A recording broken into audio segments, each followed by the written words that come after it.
মোবাইলটা ভুলে উজুখানা থুইয়া মসজিদে ঢুকছেন, এসে দেখেন মাত্র নামাজ পড়ে আসছেন, টুপিটা মাত্র খুলছেন, এখন দেখেন মোবাইলটা নাই, জুতাটা নাই। এবার চোরের মা বাপ 14 গোষ্ঠী, চাচা চাচি, নানা দাদা যা আছে একটা একটা করে লিস্ট তালিকা ধরে গালিগালাজ করলেন। করে টোরে যখন দেখছেন হ্যাঁ গালিগালাজ করে তো লাভ নাই, চোর তো নিয়ে পালাইছে। এবার আর যখন কিছু করার নাই, গালিগালাজ করে টোরে মাথা যখন একটু ঠান্ডা হয়েছে, এবার বলতেছেন যাক আল্লাহ ভরসা, সবর করি, আর কি করবো, আছে না নাই? সব গালিগালাজ দিয়া সাইরা এরপরে যখন দেখছেন হ্যাঁ হ্যাঁ গালিগালাজ তো দিলাম, লাভ তো হলো না, মোবাইল তো পাই নাই, বেটা তো নিয়ে পালাইছে। এবার আমরা শেষে বলি কি, যাক কি আর করা, আল্লাহ ভরসা। আরে চোর মোবাইল নিছে, আমার কপাল নিতে পারে নাই, থাক সবর করলাম। এটার নাম কি সবর? নবী করিম সাল্লাল্লাহু আলাইহি সাল্লাম বলেছেন ইন্নামাস সাবরু ইনদাস সাদমাতিল উলা, প্রথম ধাক্কা যখন আসবে, হঠাৎ করে শুনলেন বাপ মারা গেছেন, মা মারা গেছেন, ছেলেটা মারা গেছেন, অ্যাক্সিডেন্ট হয়েছে, বড় বিপদ হয়েছে, ওই সময় যদি নিজেকে ধরে রাখতে পারেন, দাঁত খিচে না আমার মুখ দিয়ে কোনো খারাপ কথা বের হবে না, আমার আল্লাহ আমার পরীক্ষা নিচ্ছেন, আমি সবর করব, যদি নিজেকে নিয়ন্ত্রণ করতে পারেন, এর নাম হলো সবর। গালিগালাজ করে আর সব শেষ করে এরপরে বললেন যা কি আর করা, সবর করলাম, এর নাম সবর না, এর নাম 2 নাম্বারই। কথা কি বুঝতে পারছেন? অনেকেই আছে দেখবেন বাসায় গিয়া হয়তো কোনো একটা জিনিস উল্টাপাল্টা দেখছে, আচার বিচার ভাঙচুর করে এরপরে একাকার করে যখন দেখছে মাথাটা একটু ঠান্ডা হয়ে আসছে, এবার যাক যা হয়েছে যাক বলে যাও, আল্লাহ ভরসা, সবর করলাম, কি আর করা, আছে না নাই? এই 2 নাম্বারের নাম সবর। আল্লাহ তাআলা আমাদের সবাইকে সবর করার তৌফিক দান করুন। সবরের ওয়াজ করা যত সোজা, সবর করা কিন্তু এত, বসাই দিলে আপনিও বহুত কথা বলতে পারবেন, কিন্তু ওই ঠেলায় যখন পড়বেন, বিপদে যখন পড়বেন, কঠিন পরিস্থিতির মুখে দাঁড়িয়ে বিপদের মধ্যেও হাসতে পারা, এটা খুব সহজ কথা না ভাই। শত শতবার কোরআন খতম দেওয়া সহজ, হাজার হাজার রাকাত নফল নামাজ পড়া সহজ, শত শতবার দিন নফল রোজা রাখা সহজ, হাজার হাজার লক্ষ লক্ষ কোটি কোটি টাকা দান করাও সহজ। মহা কঠিন সময়ে নিজেকে নিয়ন্ত্রণ করে সবর করতে পারা, এটা এত সহজ। ও আরশে আজিমের মালিক, আপনি আমাকে, আমার ভাই বোনদেরকে, আমাদের সবাইকে আল্লাহ আপনি সবর করার তৌফিক দান করেন, সবরকারীদের কাতারে শামিল করে দেন মালিক, ধৈর্যের পাহাড় হওয়ার তৌফিক দান করেন। আমি জীবনে কিছু সবরকারী মানুষ দেখেছি, কিছু মানুষ দেখেছি। আমেরিকাতে এক আল্লাহর বান্দি বাংলাদেশী এই কিছুদিন আগে মারা গেছেন। ওনার অনেক কথা শুনেছি অন্যদের কাছে, এবং বিভিন্ন সময় বিভিন্ন ডোনেশন করতেন, বিভিন্ন বিষয়ে যোগাযোগ করতেন। এত বিপদ আপদের মধ্য দিয়ে একটা মানুষের জীবন পার হইতে পারে, যেটা কল্পনা করলেও আমরা কল্পনা আনতে পারবো না যে বিপদ আপদ কত ভাবে হতে পারে। শুরুতেই স্বামী অমানুষ, তালাক দিয়ে দিয়েছে, এরপর সারাটা জীবন ভুগছেন ক্যান্সারের মতো রোগে, সেটাতেও পা কেটে ফেলে দিতে হয়েছে, এরপরে একটা একটা করে কয়েকটা অঙ্গ কেটে ফেলে দিতে হয়েছে, বিছানায় শয্যাশায়ী। এরপরও আল্লাহ বান্দের মুখে কখনো অভিযোগ ছিল না। তিনি বলতেন আমার মালিক আমার উপর খুশি আছে কিনা, আমার টেনশন সেটা, হাত যাক, পাও যাক, মাথা যাক, শরীর যাক, জীবন যাক, এটা আমার ইস্যু না। যত কষ্ট হয় আপনারা আমার জন্য দোয়া করবেন, আমি যেন সবরটা করতে পারি। ঈর্ষা হয়। আমি চিন্তা করলাম সুবহানাল্লাহ, অনেক লম্বা লম্বা ওয়াজ তো করা অনেক সহজ, এই মহিলার মতো এরকম সবরের পাহাড় হতে পারা তো কঠিন কাজ। আল্লাহর কত প্রিয় বান্দি হলে আল্লাহ তাকে এতটুকু তৌফিক দিয়েছেন। কোরআনে কারিমে আল্লাহ রাব্বুল আলামিন আল্লাহর কাছে সবর চাওয়ার শিক্ষা পর্যন্ত আমাদেরকে দিয়েছেন। আল্লাহ আমাদের সবাইকে সেরকম সবর করার তৌফিক দান করুন। আমাদের সবরের অবস্থা কি জানেন? পত্রিকায় কয়দিন পর পর দেখি বিয়ে বাড়িতে চিংড়ি মাছের সাইজ ছোট, সেজন্য 3 জন নাই। শুনেন না আপনারা? হ্যাঁ, দই নিয়ে 1 জন মারা গেছে বলে।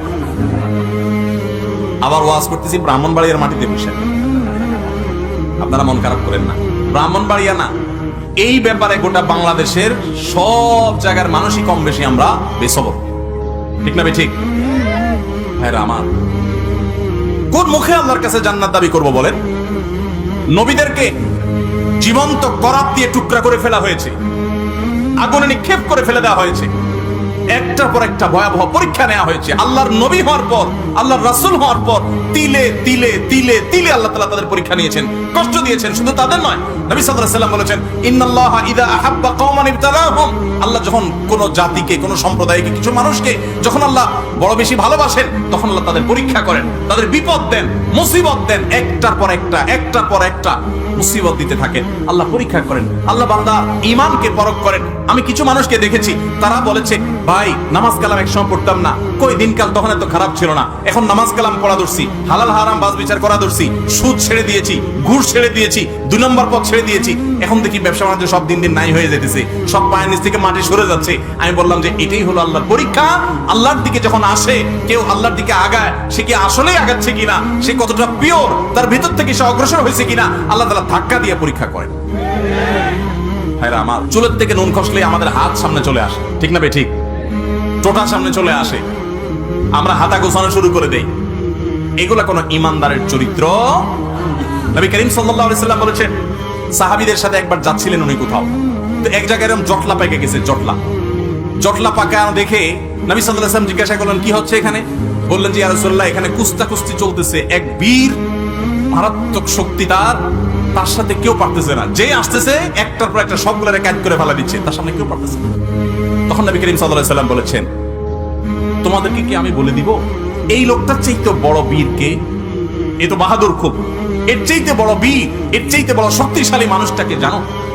সাহাবীরা বলেন, ইয়া রাসূলুল্লাহ অবশ্যই বলেন, এর চাইতে বড় শক্তিশালী মানুষকে আমরা তো জীবনে দেখি নাই, কে সে? নবী সাল্লাল্লাহু আলাইহি ওয়াসাল্লাম বলেছেন, আসো তার সাথে পরিচয় করে। এই লোকটা যে অনেক বেশি শক্তিশালী, সে অনেক বড় কুস্তিগীর, সে সব মানুষকে উপকাপ করে দিচ্ছে। এর চাইতেও বেশি শক্তিশালী, এর চাইতেও বড় বীর, বড় বাহাদুর হলো সে, যার মাথা যখন চরম রাগান্বিত হয়, মাথা যখন রক্ত যখন লাল হয়ে গরম হয়ে যায়, মাথা যখন তার হট হয়ে যায়, এই গরম হওয়ার পর, রাগ ওঠার পর, চরম রাগের মধ্যেও যে নিজেকে ধরে রাখতে পারে, কন্ট্রোল করতে পারে, ডিলার মতো ছেড়ে দেয় না রাগ, যেখানে সেখানে যা তা করে পরে বেজ্জত হয় না, মুখ ছোট হয় না, নিজেকে যে নিয়ন্ত্রণ করতে পারে, এই লোকটা হলো এই কুস্তিগীর লোকদের চাইতে বড় বীর। ভাইরা আমার, অনেক লোক আছে দেখবেন রাগের সময় ডাইরেক্ট হয়ে যায়, আছে না? ডাইরেক্ট হওয়া বুঝেন কি? মুখ দিয়ে যা আসে তা ছেড়ে দিস, হাত দিয়ে যা আছে ভেঙে ছেড়ে দিছে। এরপর জিজ্ঞেস করেন, ভাই এটা কোনো কাজ করলেন? মাথা যখন ঠান্ডা হয় তখন যদি জিজ্ঞেস করে, ভাই এটা কোনো কাজ করলেন? বাবার বয়সী লোকটা গায়ে হাত দিলেন, এভাবে মুখ খারাপ করলেন, আপনি এটা শিক্ষিত মানুষ ভাই, এভাবে আপনি এই জিনিসটা ভাঙচুর করলেন, জিনিসটা কি ধরছিল ভাই? যখন জিজ্ঞেস করবেন তখন কি বলবে? আর এসব বলুন, আমার মাথা ঠিক আছে না।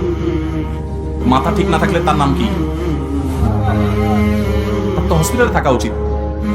লজ্জাও হয় না যে সে আবার বলতেছে মাথা ঠিক আছিল না। মাথা ঠিক আছিল না মানে তুমি তো পাগল ছিলে, এটা বলো যে আমি মেন্টাল।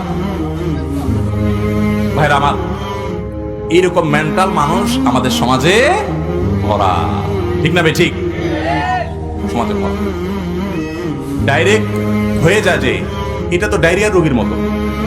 ডায়রিয়ার রোগীর যখন ডাইরেক্ট হয়ে যায় তখন বেচারারা কন্ট্রোল নিজের প্রতি থাকে না, টয়লেট পর্যন্ত যাইতে পারে না, আগে কাম সারা যায়, ঠিক না বে ঠিক?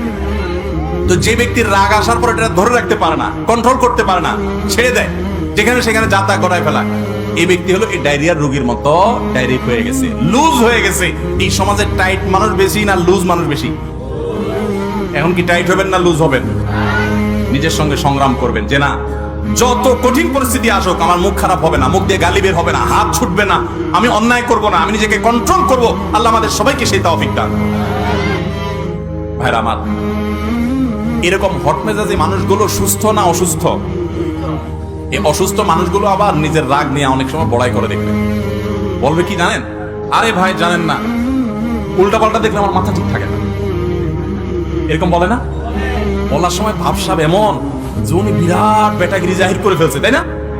যে উনি অন্যায় দেখলে ওনার মাথা ঠিক থাকে না। এই একই লোক সারাদিন আকাম করতেছে ঠান্ডা মাথা, নিজের অন্যায়ের বেলা ওনার মাথায় কোনো অসুবিধা, আর একজনটা দেখলে শুধু মাথা কি হয়ে যায়? গরম হয়ে যায়। খবর নিয়ে দেখলে, টেস্ট করলে দেখা যাবে আমাদের বেশিরভাগই এই অবস্থা। আল্লাহ আপনি আমাদের সবাইকে সুস্থ হওয়ার তৌফিক দান, আমাদের সবাইকে মুসলমান হওয়ার তৌফিক দান করুন।